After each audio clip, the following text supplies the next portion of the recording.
بسم اللہ الرحمن الرحیم۔ السلام علیکم۔ میری ماں روزانہ 2 مردوں کے ساتھ کمرے میں چلی جاتی اور کہتی کہ اپنے ابا کو کچھ نہ بتانا۔ ایک روز میں نے ابا کو سب کچھ بتا دیا تو ابا نے امی کو کچھ نہیں کہا، اور اگلے دن 2 بندوں کے ساتھ میرا ابا بھی آئے اور 2 مرد اندر چلے گئے، اور میرے ابا نے پھر میرے ساتھ کئی دنوں سے چلے آ رہے اس کھیل کو آخر کار میں آج اپنی آنکھوں سے دیکھنے جا رہی تھی۔ میں نے کبھی خواب میں بھی نہیں سوچا تھا کہ میری اتنی نیک اور پردہ دار ماں کبھی ایسا بھی کر سکتی ہے۔ نہ جانے وہ کتنے سالوں سے میرے باپ کے اعتبار اور معصومیت کا ناجائز فائدہ اٹھا کر ان کی آنکھوں میں دھول جھونک رہی تھی۔ میں نے اس کمرے کی کھڑکی آج کھلی رکھی تھی۔ جیسے ہی 2 مرد امی کے کمرے میں داخل ہوئے، میں چپکے سے کھڑکی کے پاس جا کر کھڑی ہو گئی۔ اندر سے آتی آوازیں میں سننے سے قاصر تھی۔ دل تھا کہ حلق کو آ رہا تھا، اور میرا پورا وجود اس ٹھٹھرتی سردی میں بھی پسینے سے شرابور ہو چکا تھا۔ چند لمحوں بعد میں نے ہمت کر کے کھڑکی کو تھوڑا سا کھولا، صرف اتنا کہ اندر کا منظر مجھ پر واضح ہو سکے۔ میرا دل ایک پل کو دھڑکنا بھولا تھا۔ مجھے لگا شاید میں دوبارہ سانس بھی نہیں لے پاؤں گی۔ جب میں نے دیکھا کہ امی بستر کے قریب کھڑی تھیں اور ان میں سے ایک مرد بیڈ پر لیٹا تھا، اس نے کچھ ایک کہا جسے سن کر امی مسکرائیں، اور پھر پاس پڑی تیل کی بوتل اٹھا کر میں نے جب سے ہوش سنبھالا تھا اور سمجھ بوجھ کے قابل ہوئی تھی، تب سے کئی سوالات میرے دماغ کو الجھائے ہوئے تھے۔ میں اپنے والدین کی اکلوتی بیٹی تھی، اس لیے وہ دونوں مجھ سے پیار بھی بہت کرتے تھے۔ میں نے میٹرک تک تعلیم اپنے علاقے سے ہی حاصل کی تھی، مگر چونکہ یہاں کالج نہیں تھا، اس لیے میں 2-3 سال تک اپنی خالہ کے ہاں شہر میں رہی تھی۔ اس بیچ میں کئی بار گھر چکر لگاتی رہی تھی، مگر ان 3 سالوں میں یہاں جو کچھ ہوا تھا وہ راز جب مجھ پر کھلا تو میں شرم سے پانی پانی ہو گئی تھی۔ اس دن بھی میں چھٹیاں گزارنے واپس اپنے امی ابو کے پاس آئی تھی۔ جب گھر میں داخل ہوئی تو دروازہ کھلا تھا۔ میں خوش تھی کہ امی مجھے دیکھ کر خوشی سے جھوم اٹھیں گی، مگر میں جب داخل ہوئی تو سامنے کا منظر عجیب تھا۔ امی کے کمرے سے 2 آدمی نکل کر باہر آ رہے تھے۔ ان کے چہرے پر مسکراہٹ تھی، اور وہ نہ جانے امی کو کیا کہہ رہے تھے۔ ان سب نے بھی مجھے نہیں دیکھا تھا۔ تبھی ان میں سے ایک شخص لڑکھڑاتا ہوا امی کے قریب آیا اور اپنی جیب سے کئی ہزار کے نوٹ نکال کر امی کے ہاتھ میں رکھ دیے، اور پھر مسکرا کر کہنے لگا کہ اگلے 2-3 دن میں ہم دوبارہ چکر لگائیں گے۔ اگر یہاں ابو بھی موجود ہوتے تو شاید میں سمجھ آتی کہ یہ ان کے کوئی رشتہ دار یا قریبی دوست ہیں، مگر وہاں تو ابو موجود نہیں تھے۔ امی نے ان کا شکریہ ادا کیا اور وہ لوگ وہاں سے چلے گئے۔ جاتے جاتے انہوں نے مجھ پر ایک نظر ڈال کر مسکراہٹ ضرور اچھالی تھی۔ ان دونوں میں سے نظریں اٹھا کر جب میں نے اپنی ماں کو دیکھا تو وہ بکھلائی ہوئی مجھے دیکھ رہی تھی۔ ان کے چہرے پر ایک دم سے پریشانی واضح ہو گئی تھی، جیسے ان کی کوئی چوری پکڑی گئی ہو۔ بھلا ان مردوں کا یہاں کیا کام تھا، اور یہ امی سے اتنی رازدارانہ لہجے میں کیا بات کر رہے تھے؟ بہرحال میں خود کو نارمل رکھتے ہوئے امی کے قریب آئی۔ امی بھی فوراً مجھ سے گلے ملنے لگیں اور اچانک سے آنے کی وجہ پوچھنے لگیں۔ میں نے انہیں بتایا کہ میں اگلے 2 ماہ تک یہی رہوں گی جب تک میرا رزلٹ نہیں آ جاتا۔ میری بات سن کر امی کے چہرے پہ مسکراہٹ کی جگہ اداسی نے لے لی تھی، گویا وہ یہ سن کر بالکل بھی خوش نہیں ہوئی تھی۔ امی کا یہ رد عمل دیکھ کر مجھے حیرت ہوئی۔ میں پوری طرح بدمزہ ہو چکی تھی، مگر اس پل ان سے کوئی سوال نہیں کیا۔ انہوں نے مجھے کمرے میں بٹھایا اور میرے لیے پانی لانے چلی گئیں۔ میرا دماغ ابھی تک وہیں پر اٹکا ہوا تھا۔ اپنی امی کو میں اچھی طرح جانتی تھی، وہ تو 5 وقت کی نمازی اور حافظہ تھیں۔ ان جیسی نیک ماں کی بیٹی ہونا تو میرے لیے فخر کی بات تھی۔ ایک پل کے لیے مجھے اپنی سوچ پر بھی شرمندگی سی محسوس ہوئی تھی۔ کہیں میں بلا وجہ غلط تو نہیں سوچ رہی تھی۔ کچھ دیر گزری تھی کہ ابو بھی گھر آ گئے۔ وہ مجھے اچانک گھر دیکھ کر بہت خوش ہوئے تھے۔ ان سے باتیں کر کے کچھ پل کے لیے میں سب کچھ بھول گئی۔ میں نے نوٹ کیا تھا کہ امی اپنا زیادہ تر وقت اکیلے ہی گزارتی ہیں۔ انہوں نے مجھ سے بھی ابھی تک کوئی خاص بات نہیں کی، یا شاید وہ دن والے واقعے کے بارے میں سوچ رہی تھیں۔ میں سارا وقت اپنے دماغ کو اس بات میں الجھانا نہیں چاہتی تھی۔ آخر مجھے اپنی ماں پر پورا بھروسہ تھا۔ اگلے دن ابو صبح ہی کام پر چلے گئے۔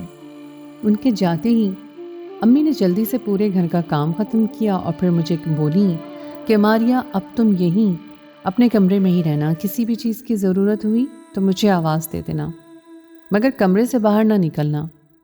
امی کی بات سن کر میں خاموشی سے ان کی بات مان گئی۔ میں اپنے کمرے میں آ کر کچھ کام کرنے لگی اور پھر ٹی وی لگا کر بیٹھ گئی۔ ابھی تک کل والا منظر میرے دماغ میں گھوم رہا تھا۔ میرا دل کئی بار چاہا کہ آخر وہ دونوں شخص کس کام کے لیے ہمارے گھر میں آئے تھے، مگر یہ سوال ہی ایسا تھا کہ مجھے خود سے شرم محسوس ہونے لگی کہ تبھی دروازے پہ دستک ہوئی اور میں دیکھنے کے لیے اٹھی، مگر اس سے پہلے ہی امی دروازہ کھول چکی تھی اور گھر میں 2 مرد داخل ہوئے تھے۔ میری امی وہیں موجود تھیں اور وہ ان مردوں کو خاموش رہنے کا اشارہ کر رہی تھیں۔ یہ سارا منظر میں اپنے کمرے کی کھڑکی سے دیکھ رہی تھی۔ جوان جہان مضبوط جسامت کے مرد میری امی کو نہ جانے کیا کہہ رہے تھے۔ ان کا لہجہ بہت دھیما تھا۔ میں بغیر پلکیں جھپکائے وہ منظر دیکھ رہی تھی۔ یہ دونوں مرد اور تھے، جبکہ کل جو آئے تھے وہ اور تھے۔ کچھ دیر بعد امی ان دونوں مردوں کو اپنے اسی مخصوص کمرے میں لے گئیں۔ میں حیرانگی سے بس امی کو دیکھتی ہی رہ گئی۔ انہوں نے آج پھر کل والا سرمئی لباس سے بے تن کر لیا تھا۔ دروازے کو امی نیم بند کر چکی تھی۔ کمرہ بالکل عین میرے کمرے کے سامنے تھا۔ میں صدمے سے اپنے لبوں پر ہاتھ رکھتی بمشکل خود کو سنبھال رہی تھی۔ میں وہیں زمین پر گر سی گئی۔ میری آنکھوں میں ابھی تک وہی منظر لہرا رہا تھا۔ آخر میری امی کا ان 2 مردوں کے ساتھ کیا کام تھا؟ 2 غیر محرم مردوں کو امی اپنے ساتھ کمرے میں کیوں لے کر گئی تھی؟ ایک عورت کا یوں غیر لوگوں کا اپنے کمرے میں لے جانا کیا شریف عورتوں کو زیب دیتا ہے؟ میں بار بار اپنے دماغ کی بنائی منظر کشی کو جھٹلا رہی تھی۔ آخر میری ماں یوں تنہائی میں 2 مردوں کے ساتھ کمرے میں ایسا کیا کر رہی تھی؟ میرا دماغ معاف ہو رہا تھا۔ پہلے الجھن اور پھر غصہ میرے دماغ میں بھر چکا تھا۔ میرا دل چاہا کہ جا کر دیکھوں اور اپنی ماں سے سوال کروں، آخر انہیں یہ حق کس نے دیا تھا کہ وہ ابو کی غیر موجودگی میں کسی غیر مرد کو گھر کی دہلیز بھی پار کرنے دیتی؟ اپنے کمرے تک تو لانا بات ہی دور کی تھی۔ 2 گھنٹے تک وہ لوگ کمرے میں رہے اور میں بے چین سی اپنے کمرے میں بیٹھ کر سوچتی رہی کہ آخر اس کا مطلب وہی ہو سکتا ہے جو میرا دماغ سوچ رہا تھا۔ کتنی ہی دیر میں سولی پر لٹکی بیٹھی رہی۔ کچھ دیر بعد دروازہ کھلا اور مجھے ان مردوں کے ہنسنے کی آوازیں آئیں۔ میرا دل سہم چکا تھا۔ تبھی ان میں سے ایک مرد کہنے لگا کہ آپ کے ہاتھوں میں تو جادو ہے، اپنی قیمت بتائیں، ہم آپ کو منہ مانگی رقم دینے کو تیار ہیں، بس آپ یوں ہی ہمارا سہارا بنی رہیں۔ یہ الفاظ میرے کانوں سے دھواں نکال چکے تھے، مجھے سمجھنے سے قاصر تھی۔ میں بمشکل اٹھ کر کانچ کی کھڑکی سے باہر دیکھنے لگی، جہاں میری امی کا کمرہ صاف نظر آ رہا تھا۔ وہ دونوں امی کے ہاتھوں پر اچھی خاصی رقم رکھ چکے تھے اور پھر گھر سے باہر نکل آئے۔ میری امی کے چہرے پر عجیب سی مسکراہٹ تھی۔ وہ اپنے چہرے پر آیا پسینہ صاف کرنے لگی۔ ان کا سانس اکھڑا ہوا تھا۔ ان کو یوں سانس چڑھی تھی کہ گویا کافی مشقت والا کام کر کے فارغ ہوئی ہیں۔ وہ تھوڑی لڑکھڑا کر چلتی ہوئی کمرے سے باہر نکل کر آئی تھی۔ ان کا وجود شدید کانپ رہا تھا۔ مجھ سے مزید برداشت نہ ہوا اور میں صدمے اور حیرانی کی ملی جلی کیفیت میں ان کے سامنے جا کر کھڑی ہو گئی۔ وہ مجھے دیکھ کر ہڑبڑائی تھیں اور بولی کہ ماریا بیٹی مجھے سہارا دو، مجھے چکر سے آ رہے ہیں۔ میں نے صدمے سے انہیں دیکھا اور اپنے بازو کی طرف ہاتھ بڑھتا ان کا ہاتھ جھٹک کر دور کر دیا۔ میں غصے سے بولی کہ یہ مرد آپ کے کمرے میں کیوں گئے تھے؟ میرا سوال سن کر ان کے چہرے پہ کئی رنگ آ کر گزرے تھے۔ وہ فوراً نظریں میرے چہرے سے پھیر کر آس پاس دیکھنے لگیں، گویا مجھ سے نظریں ملانے سے ان کا راز کھل کر میرے سامنے آ جائے گا۔ میں نے امی کو دیکھ کر کہا کہ کون تھے یہ دونوں مرد اور یہاں کیوں آئے تھے؟ میری بات سن کر امی نے فوراً اپنا رخ موڑ لیا اور واپس اپنے کمرے میں جانے لگی۔ میں بھی ان کے پیچھے ہی کمرے میں داخل ہوئی۔ کمرے سے عجیب سی بدبو آ رہی تھی۔ میرا سانس لینا وہاں محال ہو رہا تھا۔ تبھی میری نظر بستر پر گئی۔ میرے تو رونگٹے ہی کھڑے ہو چکے تھے۔ اگلے ہی پل میں نے بستر سے نظریں ہٹا دی، جس کی چادر بری طرح بکھری ہوئی تھی۔ میرا دل کئی وسوسوں کے بیچ گھر کر چکا تھا۔ میں نے امی کو دوبارہ مخاطب کیا اور بولی کہ امی وہ لوگ یہاں کیوں آئے تھے اور آپ کے کمرے تک آنے کی اجازت انہیں کس نے دی تھی؟ آخر آپ کیوں مجھ سے نظریں چرا رہی ہیں؟ میرے سوالوں کا جواب دیں۔ میرا لہجہ اس قدر مضبوط تھا کہ امی نے اس بار رخ بدلا اور مجھے دیکھ کر سختی سے کہنے لگیں کہ یہ سب بڑوں کی باتیں ہیں، تم ابھی چھوٹی ہو، جا کر اپنی پڑھائی کرو، میرا دماغ مت کھاؤ۔ امی کا یوں سر سے بات اتار دینا مجھے اندر ہی اندر آگ بگولا کر چکا تھا۔ میں نے امی سے دوبارہ پوچھا، مگر وہ مجھے غصے سے جھڑک کر کمرے سے باہر بھیج چکی تھی۔ ان کا یہ رویہ میری سمجھ سے باہر تھا۔ میرا دل چاہا کہ سب کچھ ابو کو بتا دوں، مگر مجھ میں تو جیسے ہمت ہی نہیں رہی تھی۔ میری امی نے فوراً اپنے کمرے کو صاف کیا اور ابو کے آنے سے پہلے اسے بالکل پہلے جیسا کر دیا۔ میں خاموشی سے اپنے کمرے میں جا کر بیٹھ گئی، آنسو لڑیاں بن کر میری آنکھوں سے بہے جا رہے تھے۔ میں اپنی ماں پر شک نہیں کرنا چاہتی تھی، مگر جو ہو چکا تھا اور جو کچھ میں اپنی آنکھوں سے دیکھ چکی تھی، اس کے بعد کم از کم میرا اعتبار ضرور متاثر ہوا تھا۔ ابو جب گھر آئے تو امی نے اپنائیت سے ان سے ڈھیروں باتیں کی تھیں۔ ہم کھانے کے لیے بیٹھے تھے جب ابو کا خوشگوار لہجہ دیکھ کر مجھے الجھن سی ہوئی۔ سارا دن وہ مجھ سے کوئی خاص بات نہیں کرتی تھیں، در حقیقت ان کا سارا دن تو کام کرنے کے بعد پھر ان غیر مردوں کے ساتھ اس بند کمرے میں گزر جاتا تھا، اور ابو کے آنے سے 2 گھنٹے پہلے ہی امی سب کچھ نپٹا کر فارغ ہوتی تھیں۔ امی کی طبیعت ابھی بھی خراب تھی، جسے ابو بھانپ چکے تھے۔ وہ امی سے ان کی طبیعت کے بارے میں دریافت کرنے لگے تو وہ بولی کہ آج گھر کا کام زیادہ تھا، اس لیے بخار ہو گیا ہے۔ مجھے اس پل اپنی امی پر شدید غصہ آ رہا تھا، کیسے دھڑلے سے وہ منہ پر جھوٹ بول رہی تھی۔ رات ہو چکی تھی، مگر نیند تو جیسے میری آنکھوں سے کوسوں دور جا چکی تھی۔ میں نے جیسے تیسے وہ رات گزاری تھی۔ میں نے آخری بار امی سے پوچھنے کا فیصلہ کیا تھا، ورنہ اس کے بعد میں نے سوچ لیا تھا کہ میں سب کچھ ابو کو بتا دوں گی۔ اگلا دن آیا تو میں نے جلدی سے اپنا کام نپٹایا اور پھر ان سے پوچھنے کے لیے ان کے پاس گئی، مگر اس بار بھی انہوں نے مجھے کوئی جواب نہیں دیا۔ وہ مجھے سختی سے کہنے لگیں کہ ماریا، خبردار کوئی بھی فالتو بد تہذیب بات اپنے باپ کو بتائی ہو تو میں نہیں چاہتی کہ تمہاری وجہ سے ہم دونوں میاں بیوی کے بیچ دوریاں پیدا ہوں۔ آصف مجھ پر بہت اعتبار کرتا ہے، اگر تم نے کچھ بھی بتانے کی کوشش کی تو مجھ سے برا کوئی نہیں ہوگا۔ امی کے الفاظ مجھے ساخت کر چکے تھے، یعنی جو کچھ میں سوچ رہی تھی وہ سچ تھا۔ امی ابو کی غیر موجودگی میں غیر لوگوں کے ساتھ، اس سے آگے میں سوچ نہ سکی۔ مجھے امی سے اس پل ہی شدید نفرت ہوئی تھی۔ میں غصے کی اس حد تک پہنچ چکی تھی کہ اس لمحے میرے منہ میں جو آیا میں بولتی چلی گئی۔ میں نے امی کو بہت باتیں سنائیں، یہ تک کہہ دیا کہ خدا آپ جیسی ماں کسی کو نہ دے۔ میں تو آپ کی بیٹی ہونے پر فخر محسوس کرتی تھی، مگر آپ تو… اسے آگے میں کچھ نہیں بول پائی، اپنے کمرے میں چلی گئی۔ بے شک میرے الفاظ بہت سخت تھے اور امی کے دل پر کاری ضرب جیسے لگے تھے، مگر میں پوری طرح نظر انداز کر کے کمرے میں آ چکی تھی۔ میں نے سوچ لیا تھا کہ اب سب کچھ ابو کو بتا کر رہوں گی۔ کچھ دیر گزری تھی کہ گھر میں 3 مرد داخل ہوئے۔ میں خاموشی سے سب دیکھتی رہی۔ میرا دل گویا اندر ہی اندر جل رہا تھا۔ وہ تینوں مرد امی کے ساتھ ان کے کمرے میں جا چکے تھے۔ میرا دل تیزی سے دھڑک رہا تھا۔ کچھ دیر پہلے میں نے امی کے کمرے کی کھڑکی کا لاک کھول دیا تاکہ اسے باہر سے بھی کھول کر اندر کا منظر دیکھا جا سکے۔ انہیں کمرے میں گئے ہوئے 10 منٹ ہو چکے تھے اور میں دھڑکتے دل کے ساتھ امی کے کمرے کی جانب بڑھنے لگی۔ کہیں نہ کہیں میرا دل یہ کہہ رہا تھا کہ میری امی کچھ غلط نہیں کر رہی، شاید کچھ ایسا ہے جو مجھ سے چھپانا چاہتی ہیں۔ میں بغیر چاپ پیدا کیے کھڑکی تک پہنچی اور پھر خاموشی سے سانس روک کر کھڑکی کو تھوڑا سا کھولا، اتنا کہ میری ایک آنکھ اندر ہوتے منظر کو دیکھ سکے۔ اندر کمرے کا منظر جب مجھ پر واضح ہوا تو میری سانس اٹکی تھی۔ میں صرف چند لمحے وہ منظر دیکھ پائی اور منہ پر ہاتھ رکھے واپس کمرے میں بھاگ کر آ گئی۔ میری سانسیں اکھڑ چکی تھی، میں اپنے حواس پر قابو نہیں پا رہی تھی۔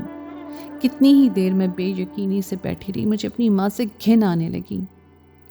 کچھ دیر بعد وہ مرد کمرے سے نکل کر جا چکے تھے اور امی کے ہاتھ میں کئی نوٹ تھے جنہیں وہ اپنی مٹھی میں جکڑ کر اب کھڑی مسکرا رہی تھیں۔ ان کا وجود کانپ رہا تھا، کچھ ان کی عمر بھی ہو چکی تھی اور سانس اکھڑنے کی وجہ سے وہ کپ کپی کا شکار تھی۔ میرے لیے اس حقیقت کو تسلیم کرنا مشکل ہو رہا تھا۔ کچھ دیر بعد ابو گھر آئے۔ وہ جیسے ہی گھر آئے میں نے موقع دیکھتے ہی انہیں اپنے کمرے میں بلایا اور میری پریشانی دیکھ کر وہ بھی کافی پریشان ہو کر مجھ سے سوال کرنے لگے، اور میں ابھی جو الفاظ ڈھونڈنے لگی، جن مہذب الفاظ میں میں بتا سکتی تھی کہ آخر امی ان کے جانے کے بعد کیا کرتی پھر رہی تھیں، آخر کار میں نے ہمت کٹھی کی اور سر جھکا کر ابو کو بتانے لگی کہ ابو، میں جب سے یہاں آئی ہوں روزانہ اس گھر میں دن کے وقت 2 سے 3 مرد لازمی آتے ہیں جنہیں لے کر امی اپنے کمرے میں چلی جاتی ہیں۔ میں نے کئی بار ان سے پوچھا کہ آخر کون ہے وہ مرد، مگر ہر بار امی نے مجھے چھڑک دیا اور بتانے سے انکار کر دیا۔ وہ جب جاتے ہیں تو امی کو بہت سارے پیسے بھی دے کر جاتے ہیں۔ میں مزید آپ سے اتنا بڑا سچ چھپا کر نہیں رہ سکتی، اس لیے ابو آپ کو بتانا پڑا۔ میرے الفاظ سن کر ابو تو گویا بت بن چکے تھے۔ وہ سکتے کی کیفیت میں میری بات سنتے رہے اور پھر کچھ بولے بغیر، کوئی بھی تاثر دکھائے بغیر کمرے سے چلے گئے۔ مجھے لگا شاید میں نے ابو کو بتا کر غلطی کر دی ہے۔ وہ میری امی سے بہت محبت کرتے تھے، کہیں اس بے اعتباری اور دھوکے کا دکھ انہیں اپنے آپ کو یا امی کو نقصان پہنچانے پر مجبور نہ کر دیں۔ اس رات ابو نے کھانا نہیں کھایا، انہیں شدید بخار ہو چکا تھا۔ ساری رات امی ان کے سر پر پٹیاں رکھتی رہیں۔ میں نے دوبارہ امی سے کوئی بات نہیں کی، نہ ہی میں ان سے بات کرنا چاہتی تھی۔ آخر ان کی سچائی کی وجہ سے ہی ابو کی طبیعت اس حد تک خراب ہوئی تھی۔ جب صبح ہوئی تو میرے اٹھنے سے پہلے ہی ابو گھر سے جا چکے تھے۔ میں نے امی کو طنزیہ انداز میں کہا کہ کل رات میں نے آپ کے بارے میں سب کچھ ابو کو بتا دیا ہے۔ میری بات سننی تھی کہ امی کا چہرہ فک ہوا تھا۔ وہ اسی پل میری جانب مڑی اور ایک زوردار تھپڑ میرے منہ پر مار دیا اور پھر رونے لگیں، کہنے لگیں کاش تم میری مجبوری سمجھ سکتی تو آج یہ نوبت نہ آتی، نہ جانے کیا کیا بتاتی رہی ہو تم اپنے باپ کو۔ اسی وجہ سے اس کی طبیعت خراب ہو گئی۔ میں اپنے گال پر ہاتھ رکھے رہ گئی۔ اس کا مطلب ابو نے امی سے کوئی بات نہیں کی تھی، ان سے ایک بار بھی نہیں پوچھا تھا کہ آخر کیوں اس گھر میں جوان بیٹی کے ہوتے ہوئے وہ غیر مرد اپنے کمرے تک لاتی تھیں۔ کچھ دیر بعد دروازہ کھلا اور ابو گھر کے اندر داخل ہوئے۔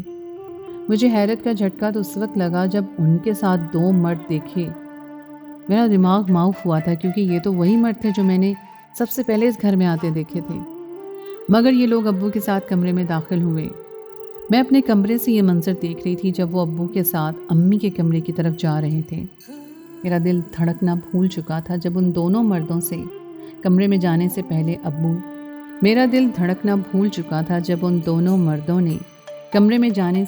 ابو کے ہاتھ میں پیسے رکھے تھے۔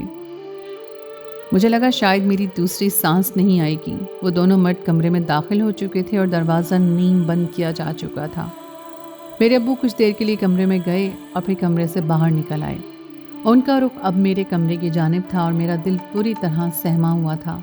کیا اس سب میں ابو بھی شامل تھے؟ وہ شخص ابو کے ہاتھ پر پیسے رکھ کر کمرے میں داخل ہوا، آخر اس بات کا کیا مطلب تھا؟ مجھے ایک پل میں خوف سا محسوس ہونے لگا۔ امی کے ساتھ ساتھ اب ابو کو بھی میں مشکوک نظروں سے دیکھنے لگی تھی۔ ابو کمرے میں داخل ہوئے اور میرے قریب آ کر کھڑے ہو گئے۔ میں خوف سے چند قدم پیچھے ہٹی تھی۔ ابو میرے پاس آ کر بیٹھے اور بولے، تم نے کل کیا دیکھا تھا اس کمرے میں؟ مجھے واضح الفاظ میں بتاؤ۔ ابو کا لہجہ دھیما اور نرمی دیکھ کر مجھے بے چینی سی ہونے لگی۔ میں سر جھکا کر بولی کہ ایک شخص بستر پر لیٹا ہوا تھا اور امی نے اپنے ہاتھ میں تیل کی بوتل اٹھا رکھی تھی۔ ابو اتنا سن کر کہنے لگے کہ اس سے آگے کا منظر میں تمہیں دکھاتا ہوں۔ اتنا کہہ کر ابو نے میرا ہاتھ پکڑا اور مجھے اس کھڑکی کے پاس لے جا کر کھڑا کر دیا اور کھڑکی پوری کھول دی۔ اب جو اندر ہو رہا تھا وہ مجھ پر واضح تھا۔ میں بغیر پلکیں جھپکائے وہ سب دیکھ رہی تھی۔ ایک شخص بستر پر لیٹا تھا اور امی نے اپنے ہاتھوں پر دستانے چڑھا رکھے تھے۔ وہ کرسی لے کر اس شخص کے پیروں کی جانب بیٹھی تھی اور پھر پاس پڑے بیری کے پتوں کو تیل میں بھگو کر لگانے لگیں۔ اتنا کرنے کے بعد اب وہ ان پتوں کو اس شخص کے پیروں پر مساج کر رہی تھیں۔ میں نے جب غور کیا تو مجھے اس شخص کے پیروں میں کچھ مسئلہ نظر آیا تھا۔ پاؤں کے عین بیچ اور انگلیوں پر موٹے دانے نکلے تھے۔ امی بے حد احتیاط سے اب نیم کے پتوں کا رس نکالتے ہوئے ان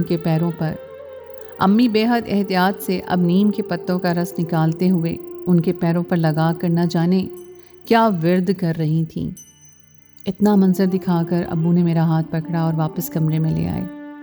میں حیران سے ابو کو دیکھ رہی تھی، آخر یہ سب کیا تھا اور کیا ہو رہا تھا؟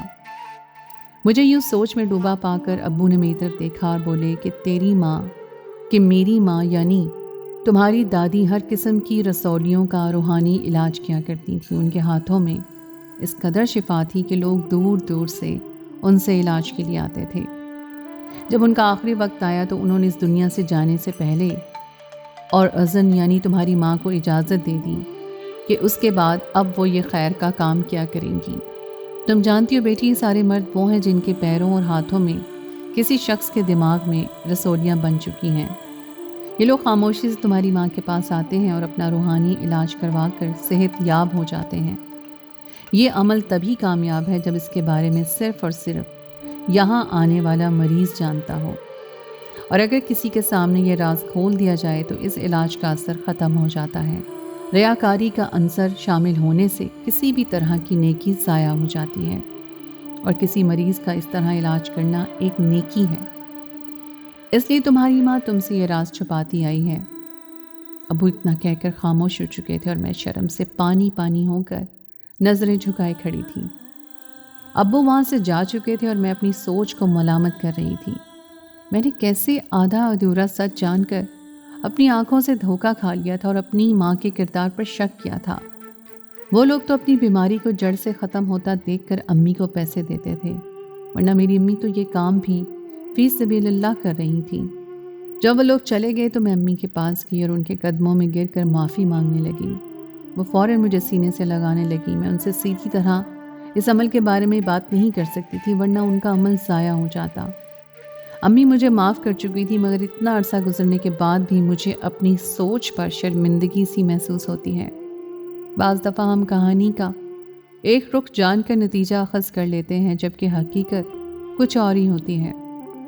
میری ماں کا شمار ان لوگوں میں ہوتا ہے جو اپنی نیکی کو اس لیے چھپاتے ہیں تاکہ خدا ان کو بہترین اجر دے اور ان کی نیکی میں ریاکاری شامل نہ ہو۔ تو دوستو، یہ تھی میری آج کی کہانی۔ امید ہے آپ کو آج کی کہانی پسند آئی ہوگی۔ کہانی اچھی لگے تو اس کو لائک ضرور کیجیے، اپنے دوستوں کے ساتھ شیئر کیجیے، اور اگر آپ نے ابھی تک میرے چینل کو سبسکرائب نہیں کیا تو اس کو فوراً سبسکرائب کر لیجیے۔ ساتھ ہی لگے بیل کے بٹن کو بھی پریس کر دیں تاکہ آپ کو میری آئندہ آنے والی کہانی کا نوٹیفیکیشن بر وقت مل سکے۔